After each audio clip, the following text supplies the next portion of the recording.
പിതാവിൻ്റെയും പുത്രൻ്റെയും പരിശുദ്ധാത്മാവിൻ്റെയും നാമത്തിൽ ആമേൻ. സ്വർഗീയ പിതാവേ, അവിടുത്തെ മക്കളായ ഞങ്ങളെ അങ്ങയുടെ തിരുവചനത്താൽ നിറയ്ക്കുന്നതിനെയോർത്ത് ഞങ്ങൾ അങ്ങേക്ക് നന്ദി പറയുന്നു. അങ്ങയുടെ വചനം ഞങ്ങളുടെ പാദങ്ങൾക്ക് ദീപമാകട്ടെ. അങ്ങയുടെ വചനം ഞങ്ങളിൽ സംഭവിക്കട്ടെ. അങ്ങയുടെ വചനം ശക്തിയായി, ജീവനായി, സൗഖ്യമായി, വിടുതലായി, കൃപകളായിട്ട് ഞങ്ങൾ നിറയട്ടെ എന്ന് ഞങ്ങൾ പ്രാർത്ഥിക്കുന്നു. ഉന്നതമായ പരിശുദ്ധാത്മാഭിഷേകത്താൽ നിറച്ച് വചനം ഞങ്ങളിൽ മാംസം ധരിക്കുവാൻ അവിടുന്ന് ഇടയാക്കണമേ എന്ന് പ്രാർത്ഥിച്ചുകൊണ്ട് പരിശുദ്ധ അമ്മയുടെ സാന്നിധ്യത്തിലും യൗസേപ്പ് പിതാവിൻ്റെ സാന്നിധ്യത്തിലും വിശുദ്ധ മിഖായേൽ, ഗബ്രിയേൽ, റഫായേൽ മാലാഖമാരുടെ സാന്നിധ്യത്തിലും ഞങ്ങളെ ഭരമേൽപ്പിച്ചുകൊണ്ട് ഞങ്ങൾ പ്രാർത്ഥിക്കുന്നു. ഞങ്ങളുടെ കുടുംബങ്ങളെ, ഞങ്ങളുടെ ജീവിതങ്ങളെ സമർപ്പിച്ച് പ്രാർത്ഥിക്കുന്നു. ഉന്നത ശക്തിയാൽ ഞങ്ങളെ അവിടുന്ന് നിറച്ച് അനുഗ്രഹിക്കണമേ. നിത്യം പിതാവും പുത്രനും പരിശുദ്ധാത്മാവുമായ സർവേശ്വര എന്നേക്കും ആമേൻ. പ്രിയപ്പെട്ട ദൈവമക്കളെ, വിശുദ്ധ ലൂക്കായുടെ സുവിശേഷത്തിൻ്റെ 1-ാം അധ്യായത്തിൻ്റെ 35-ാം വചനത്തിൽ കർത്താവ് നമ്മോട് പറയുന്ന ഒരു വലിയ വചനമുണ്ട്. ദൈവദൂതൻ പരിശുദ്ധ അമ്മയോട് പറയുന്ന വചനമാണ്: പരിശുദ്ധാത്മാവ് നിന്റെ മേൽ വരും, അത്യുന്നതൻ്റെ ശക്തി നിന്റെ മേൽ ആവസിക്കും. എൻ്റെ പ്രിയപ്പെട്ടവരെ, നമ്മുടെയൊക്കെ ജീവിതത്തിൽ, ക്രൈസ്തവ ജീവിതത്തിൽ സംഭവിക്കേണ്ട വലിയ ഒരു കാര്യമാണ് സ്വർഗം ഇന്ന് നമുക്ക് വെളിപ്പെടുത്തി തരിക. പരിശുദ്ധ അമ്മ ക്രൈസ്തവ ജീവിതത്തിൻ്റെ മാതൃകയാണ്, വഴികാട്ടിയാണ്. നമ്മുടെ ജീവിതം അമ്മയെപ്പോലെ വചനം മാംസം ധരിക്കേണ്ട ഒരു ജീവിതമാണ്. നമ്മുടെയൊക്കെ ജീവിതത്തിൽ ദൈവത്തിൻ്റെ വചനമാണ് സംഭവിക്കേണ്ടത്. ഇനി ഇത് സംഭവിക്കണമെങ്കിൽ നമ്മുടെ ആരുടെയും കഴിവ് കൊണ്ടോ ശക്തി കൊണ്ടോ സാധ്യമല്ല. അതിന് വേണ്ടത് എന്താണെന്നാണ് ഇന്ന് സ്വർഗം നമുക്ക് വെളിപ്പെടുത്തി തരുന്നത്. പരിശുദ്ധാത്മാവ് നിന്റെ മേൽ വരണം, അത്യുന്നതൻ്റെ ശക്തി നമ്മുടെ മേൽ ആവസിക്കണം. ക്രൈസ്തവ ജീവിതങ്ങൾ മുന്നോട്ട് പോകേണ്ടത് ഈ ശക്തിയിൽ കേന്ദ്രീകൃതമാണ്.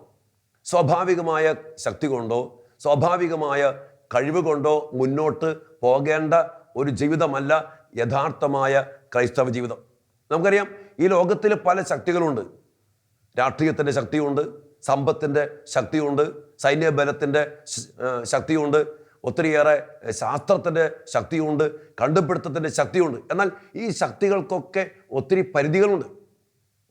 പല ശക്തിയുടെ മുമ്പിൽ നമ്മൾ നിസ്സഹായരായിട്ട് പലപ്പോഴും നിൽക്കേണ്ടി വന്നിട്ടില്ലേ? സമ്പത്തുണ്ടായിട്ടും രോഗം മാറാൻ പറ്റാത്ത വിധം മരണത്തോട് മല്ലടിക്കുന്ന മക്കൾ, രാഷ്ട്രീയ പിൻബലമുണ്ടായിട്ടും രക്ഷപ്പെടാൻ പറ്റാത്ത വിധം വഴിമുട്ടി നിൽക്കുന്ന മക്കൾ. ഈ ലോകത്തിലെ ഏത് അധികാരവും അതിനാൽ തന്നെ നൈമിഷികമാണ്, പെട്ടെന്ന് തകർന്നു പോകാവുന്നതാണ്. എന്നാൽ ഒരിക്കലും തകരാത്തൊരു ശക്തിയുണ്ട്. ആ ശക്തിയാണ് അത്യുന്നത ശക്തി. ഈ ശക്തി നിറയപ്പെട്ട് ജീവിച്ചാൽ, അതാണ് പൗലോസ്ലീഹ പറയുന്നത്, ക്രിസ്തുവിൻ്റെ ഈ സ്നേഹത്തിൽ നിന്ന് ആരും ഞങ്ങളെ വേർപ്പെടുത്തും? ക്ലേശമോ, ദുഃഖമോ, ദുരിതമോ, ആപത്തോ, പട്ടിണിയോ, വാളോ, ഒന്നിനും. എന്തൊക്കെ വന്നാലും ഈ ദൈവത്തിൻ്റെ ശക്തി ഉണ്ടെങ്കിൽ എൻ്റെ പ്രിയപ്പെട്ടവരെ, നമ്മെ തകർക്കാനോ തടസ്സപ്പെടുത്താനോ ഒന്നിനും സാധിക്കത്തില്ല. അതുകൊണ്ട് ഈ ശക്തി, അതിനെക്കുറിച്ച് പറയുകയാണെങ്കിൽ, അതിസ്വാഭാവികമായ കൃപകൾ കൊണ്ട് നിറയപ്പെട്ട ഒരു ജീവിതമാക്കി മാറ്റണം നമ്മുടെ ഓരോരുത്തരുടെയും ജീവിതങ്ങൾ. ഉദാഹരണം പറയുകയാണെങ്കിൽ, വിശുദ്ധ ജോൺ മരിയ വിയാനി. വലിയ ശക്തിയൊന്നുമില്ല, വലിയ പാണ്ഡിത്യമില്ല, അറിവില്ല, വിദ്യാഭ്യാസത്തിൽ പമ്പരവിഡി എന്ന് വേണമെങ്കിൽ പറയാം, എല്ലാത്തിനും വട്ടപൂജ്യം. എന്നാൽ അദ്ദേഹത്തിൻ്റെ ശക്തി എന്താണ്? അദ്ദേഹത്തിന് പൗരോഹിത്യം കൊടുക്കാൻ വേണ്ടി ആഗ്രഹിച്ച് അദ്ദേഹം കടന്നു വരുമ്പോൾ അദ്ദേഹത്തോട്, അദ്ദേഹത്തിൻ്റെ ഗുരുവിനോട്, അദ്ദേഹത്തിൻ്റെ റക്ടറച്ചനോട് പിതാവ് ചോദിക്കുന്നുണ്ട്, എന്താണ് കഴിവുള്ളത്? അപ്പം 2 കാര്യം പറഞ്ഞ്: 1 വിശുദ്ധ കുർബാന ഭക്തി, 2 പരിശുദ്ധ അമ്മയോടുള്ള ബന്ധം, ജപമാല ഭക്തി. ഈ 2 കരുത്തുള്ള ശക്തിയുടെ അടിസ്ഥാനം വിശുദ്ധ കുർബാനയുടെ ശക്തി, ജപമാലയുടെ ശക്തി. ഈ 2 ശക്തിയുമുള്ള ഈ ജോൺ മരിയ വിയാനിയെ ഇതാ അഭിഷിക്തനാക്കാൻ വേണ്ടി യാതൊരു പാണ്ഡിത്യമില്ല, എല്ലാത്തിലും തോറ്റുകിടക്കുന്ന ഈ മകനെ അഭിഷേകം ചെയ്ത് പുരോഹിതനാക്കുക. പിന്നീട് അങ്ങോട്ട് നോക്കിക്കേ, ഈ ശക്തിയാൽ നിറയപ്പെട്ട ഈ ജോൺ മരിയ വിയാനി ആർസ് എന്ന് പറയുന്ന കുഗ്രാമത്തിൽ, ദേവാലയത്തിൽ, ആരും കയറാത്ത പോലെ കിടക്കുന്ന ദേവാലയത്തിൽ ചെന്നിരുന്ന് ഈ ശക്തി പ്രകടമാക്കി.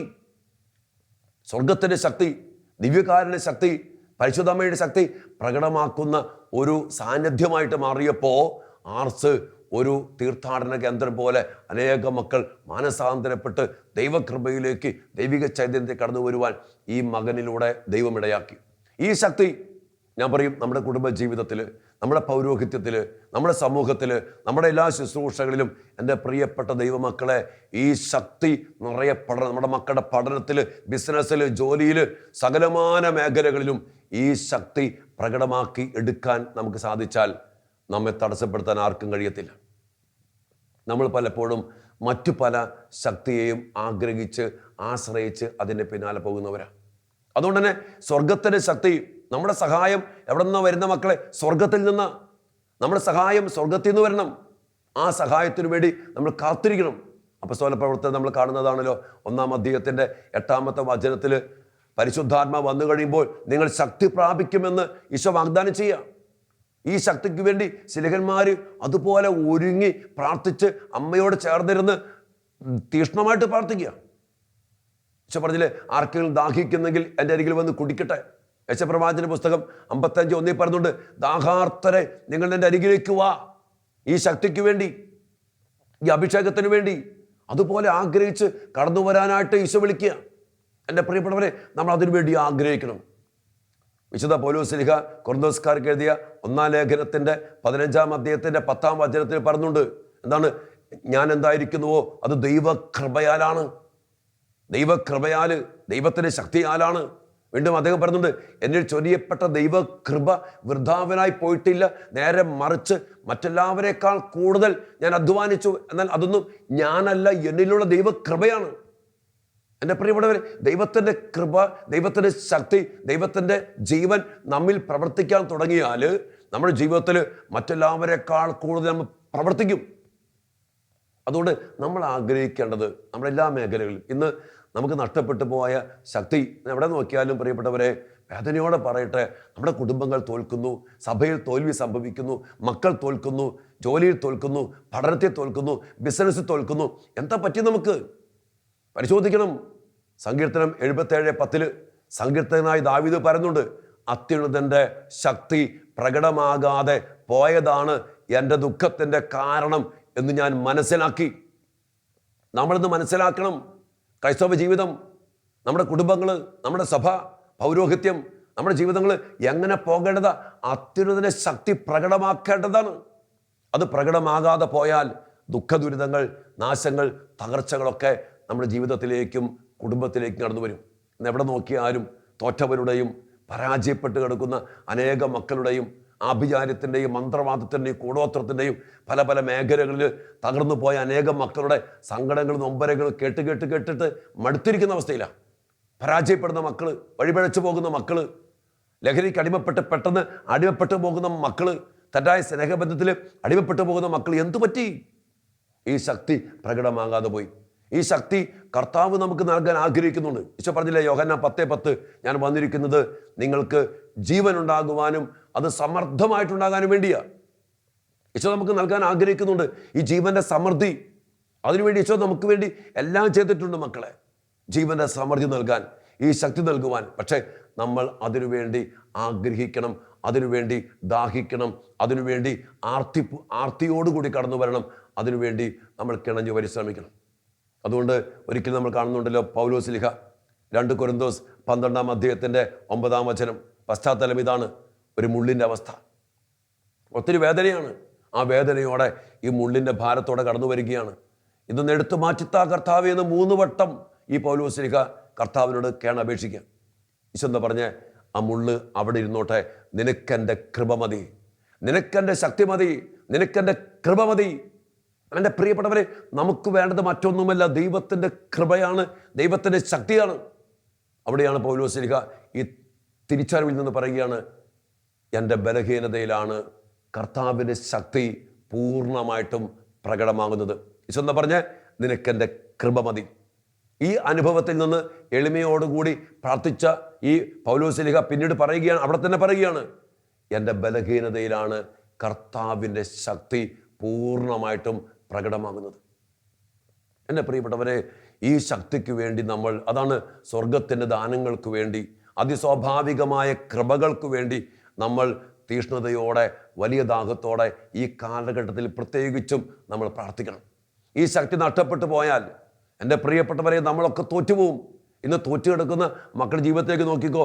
ദൈവത്തിൻ്റെ ശക്തി പ്രകടമാക്കേണ്ട രീതിയിൽ പ്രകടമാക്കി എടുക്കുന്നതിൽ പരാജയപ്പെട്ടു പോയ മക്കളെ തോറ്റിട്ടുള്ളൂ. സാംസനെ നോക്കിക്കേ. സാംസന്റെ ജീവിതത്തിൽ ഈ പവർ ഉണ്ടായിരുന്നു, ഈ ശക്തി ഉണ്ടായിരുന്നു, സ്വർഗത്തിൻ്റെ പവർ. അതുകൊണ്ട് അവനെ ബന്ധിക്കാൻ ഒരു കെട്ടിനും ഒരു കയറിനും ഒരു ചങ്ങലയ്ക്കും കഴിഞ്ഞില്ല. ഒരു കഴുതയുടെ താടിയെല്ലുകൊണ്ട് എത്രയോ ഫിലിസ്തീനെ കൊന്നൊടുക്കി. എത്രയോ ശക്തിയോടുകൂടി അവൻ ജീവിച്ചു. ഈ ശക്തി, എന്നാൽ ശക്തി നഷ്ടപ്പെട്ടു പോയപ്പോൾ അവന് സംഭവിച്ച ദുരന്തവും നമ്മൾ കാണുന്നുണ്ട്. ഒരു കുരങ്ങനെ പോലെ കണ്ണു കുത്തിപ്പൊട്ടിച്ച് മറ്റുള്ളവരുടെ മുമ്പിൽ ഒരു കുരങ്ങ് കളിക്കുന്ന പോലെ കളിക്കാൻ വേണ്ടി വിധിക്കപ്പെട്ട സാംസൺ എന്തുപറ്റി? ശക്തി നഷ്ടപ്പെട്ടു പോയി. അതിന് കാരണമുണ്ട്, നമുക്കറിയാം. പ്രിയപ്പെട്ടവരെ, ഈ ശക്തി നഷ്ടപ്പെട്ടു പോകാതെ കാത്തു സൂക്ഷിച്ചാൽ നമ്മെ തോൽപ്പിക്കാൻ, നമ്മുടെ സഭയെ തോൽപ്പിക്കാൻ, നമ്മുടെ കുടുംബങ്ങളെ തോൽപ്പിക്കാൻ ഈ ലോകത്തിൽ ഒരു ശക്തിക്ക് കഴിയത്തില്ല. വീണ്ടും സാംസൺ അവസാനം കണ്ണീരോടെ പ്രാർത്ഥിക്കുക, കർത്താവേ, ആ നഷ്ടപ്പെട്ടു പോയ ശക്തി എനിക്ക് തിരിച്ചു താ. കണ്ണീരോടെ പ്രാർത്ഥിക്കുക. ആ സമയത്താണ് കർത്താവ് കരുണ കാണിച്ച് ആ ശക്തി കൊടുത്തപ്പോൾ വീണ്ടും സാംസൺ ചെയ്ത പ്രവൃത്തി നമ്മൾ കാണുന്നുണ്ട്. ഈ ശക്തിയാണ് പ്രിയപ്പെട്ടവരെ അത്യുന്നതൻ്റെ ശക്തി. അത് നൽകുവാൻ ദൈവം ആഗ്രഹിക്കും. അത് സ്വന്തമാക്കിയെടുക്കും. അതുകൊണ്ട് ദാവീദ് ഈ പവർ സ്വന്തമാക്കിയവനാണ്. അതുകൊണ്ട് ദാവീദ് പറയുന്നത് 23 സങ്കീർത്തനത്തിൽ ദാവീദ് പറഞ്ഞുണ്ടല്ലോ, 1-ാമത്തെ വചനത്തിൽ, കർത്താവ് എൻ്റെ ഇടയൻ ആകുന്നു, എനിക്കൊന്നിനും കുറവുണ്ടാകത്തില്ല. ദാവീദിൻ്റെ കഴിവല്ല, ദാവീദിൻ്റെ ശക്തിയല്ല, പിന്നെന്താണ് ശക്തി? കർത്താവിൻ്റെ ഇടയനാ, എനിക്കൊന്നിനും കുറവുണ്ടാകത്തില്ല. ആ സാന്നിധ്യം, കർത്താവിൻ്റെ ശക്തി, ഇത് ഉറപ്പിച്ചെടുക്കാൻ നമുക്ക് സാധിക്കണം. നമുക്കറിയാം, വിശുദ്ധ മത്തായിയുടെ സുവിശേഷത്തിൽ 26-ാം അധ്യായത്തിൻ്റെ 31 മുതൽ തിരുവചന ഭാഗത്തിൽ ഈശോ സ്ലീഹന്മാരോട് പറയുകയാണ്, ഞാൻ ഇടയനെ അടിക്കും, ആടുകൾ ചിതറിക്കപ്പെടും എന്ന തിരുവെഴുത്ത് ഇന്ന് പൂർത്തിയാകും. അപ്പോൾ എന്നിട്ട് ഈശോ വീണ്ടും പറയാ, ഇന്ന് നിങ്ങളെല്ലാവരും എന്നിൽ ഇടറും. ആ വചനഭാഗം ശരിക്കും വായിക്കണം. വളരെ ശക്തമായ ഒരു സന്ദേശം അവിടെ നമുക്ക് നൽകുന്നുണ്ട്. നിങ്ങളെല്ലാവരും എന്നിൽ ഇടറും.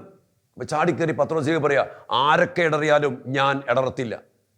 സ്വന്തം ശക്തിയിൽ, ഞാനെന്ന ഭാവത്തിൽ പത്രോസ് പറയുകയാണ്, ഞാൻ ഇടറത്തില്ല. ഈശോ പറയണ്ട്, ഇന്ന് രാത്രി കോഴി കൂവണേക്കാനും മുമ്പ് പത്രോസേ, നീ എന്നെ 3 വട്ടം തള്ളി പറയും. പത്രോസേ അവിടെയും ബലം പിടിക്കുക. എന്താ പറഞ്ഞ? മരിക്കേണ്ടി വന്നാലും ഞാൻ നിന്നെ തള്ളി പറയില്ല. അങ്ങനെ തന്നെ അവിടെ വീണ്ടും നമ്മൾ വായിക്കുന്നുണ്ട്, അങ്ങനെ തന്നെ മറ്റെല്ലാ ശിഷ്യന്മാരും പറഞ്ഞു, എങ്ങനെ തന്നെ ആരൊക്കെ മരിക്കേണ്ടി വന്നാൽ പോലും, ആരൊക്കെ എന്തൊക്കെ പറഞ്ഞാലും ഞങ്ങൾ നിന്നെ തള്ളിപ്പറയില്ല, ഉപേക്ഷിക്കത്തില്ലെന്ന് എല്ലാ ശിഷ്യന്മാരും പറയണം. എൻ്റെ പ്രിയപ്പെട്ടവരെ, നമുക്കൊരു ചിന്തയുണ്ട്, എൻ്റെ കഴിവ്, എൻ്റെ ശക്തി. ഇന്ന് പലരുടെയും ചിന്തയിൽ അഹങ്കാരം, ഞാനെന്ന ഭാവം, എനിക്ക് പറ്റും. നമുക്കൊന്നും പറ്റത്തില്ല. ഈശോ പറഞ്ഞില്ലേ, യോഹന്നാൻ 15 ഈശോ പറഞ്ഞില്ലേ, എന്നെ കൂടാതെ നിങ്ങൾക്കൊന്നും ചെയ്യാൻ പറ്റില്ല, ഞാൻ നിനക്ക് കൂടെ വേണം. പ്രിയപ്പെട്ടവരെ, ഈ ഒരു ശക്തിക്ക് വേണ്ടി നമ്മൾ ആഗ്രഹിക്കണം. പക്ഷേ ഈ പത്രോസ്ലീഹന്മാരും ഈശോ പറയാണ്, സത്യമായിട്ടും നമുക്കറിയാം, ഈശോ ഒരു കാര്യം പറഞ്ഞാൽ സംഭവിക്കും. ഇവന്മാർ കണ്ടത് എല്ലാ കാര്യവും, കാറ്റടങ്ങുക, കാറ്റടങ്ങി, കടല ശാന്തമാവുക, കടല ശാന്തമായി, മരിച്ച ലാസർ ഉയർപ്പിക്കപ്പെട്ടു.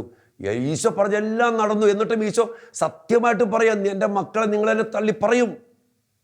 അവിടെ ബലം പിടിക്കാണ്ട് കർത്താവ് ഇങ്ങനെ ചോദിക്കുകയാണ്, കർത്താവ് ഞങ്ങളെന്താ ചെയ്യേണ്ടത്?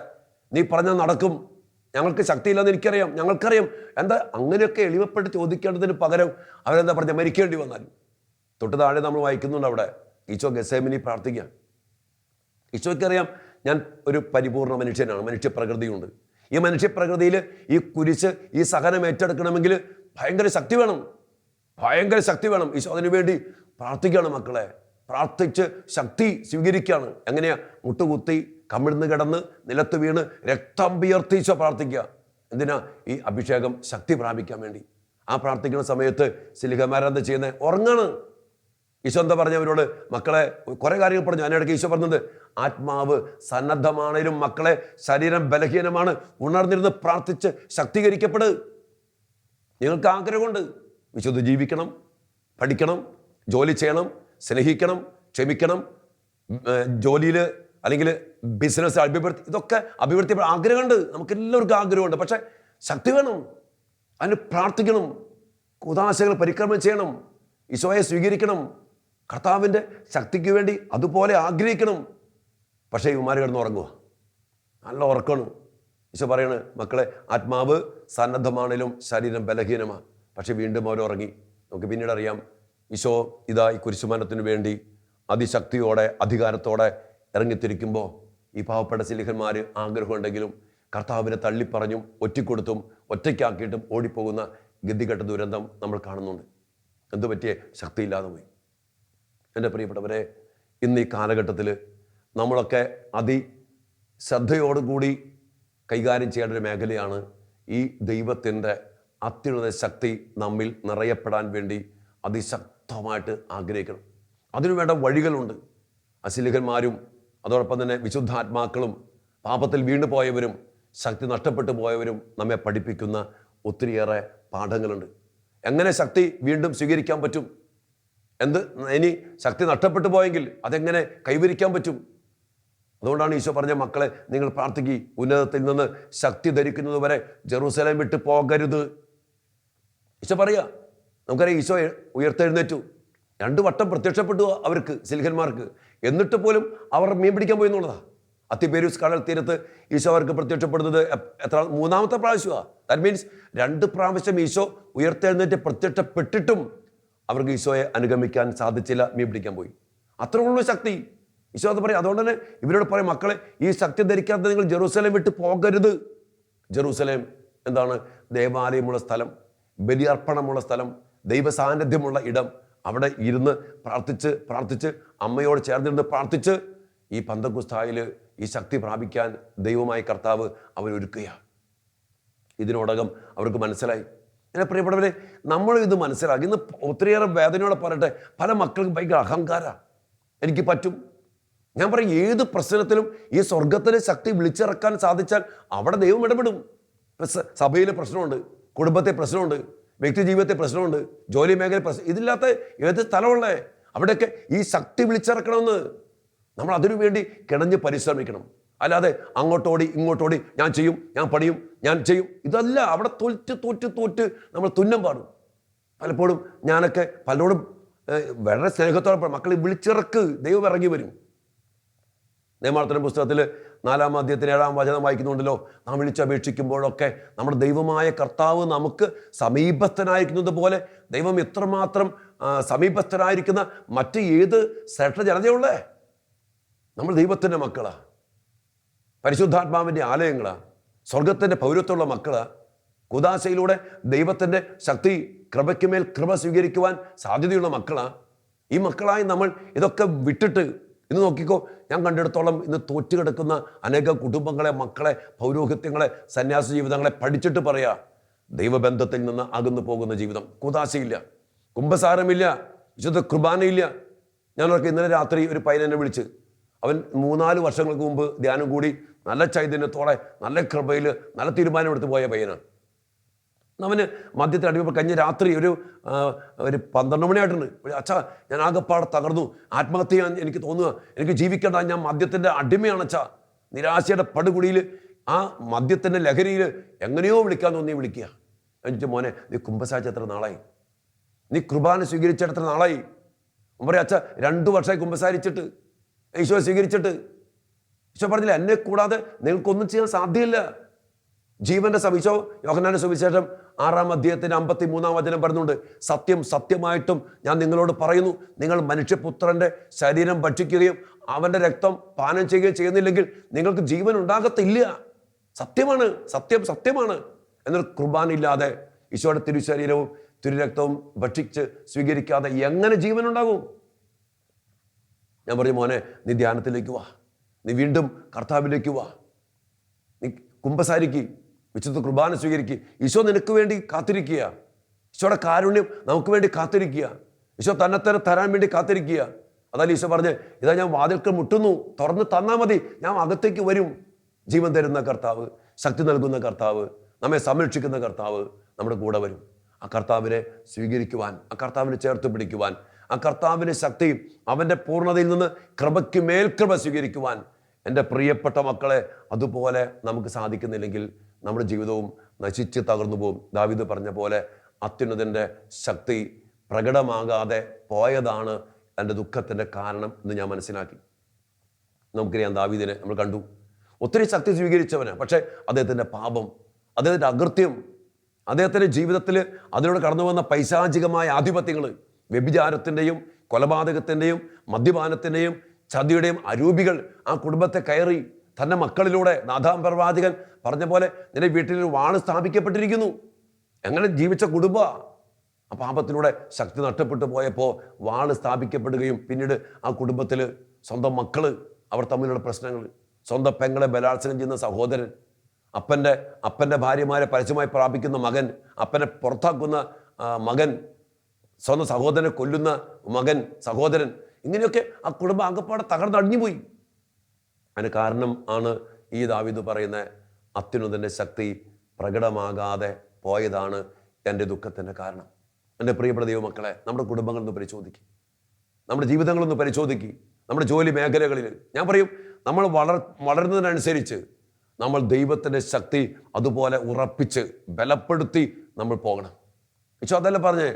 വിശുദ്ധ മത്തായിയുടെ സുവിശേഷം 7-ാം അധ്യായത്തിൻ്റെ 21 മുതൽ തിരുവചന ഭാഗത്തിൽ ഈശോ പറഞ്ഞിട്ടുണ്ടല്ലോ, കർത്താവേ കർത്താവേ എന്നെ വിളിച്ചപേക്ഷിക്കുന്നവനല്ല, എൻ്റെ സ്വർഗസ്ഥനായ പിതാവിൻ്റെ ഇഷ്ടം നിറവേറ്റുന്നവനാണ് സ്വർഗ്ഗത്തിൽ പ്രവേശിക്കുന്നത്. അവിടെ ഈശോ പറഞ്ഞു പോകുന്നുണ്ട്, എൻ്റെ വചനങ്ങൾ കേട്ട് അതനുസരിച്ച് ജീവിക്കുന്നവൻ പാറമേൽ അടിസ്ഥാനമിട്ട് ഭവനം പണിത വിവേകമതിയാണ്.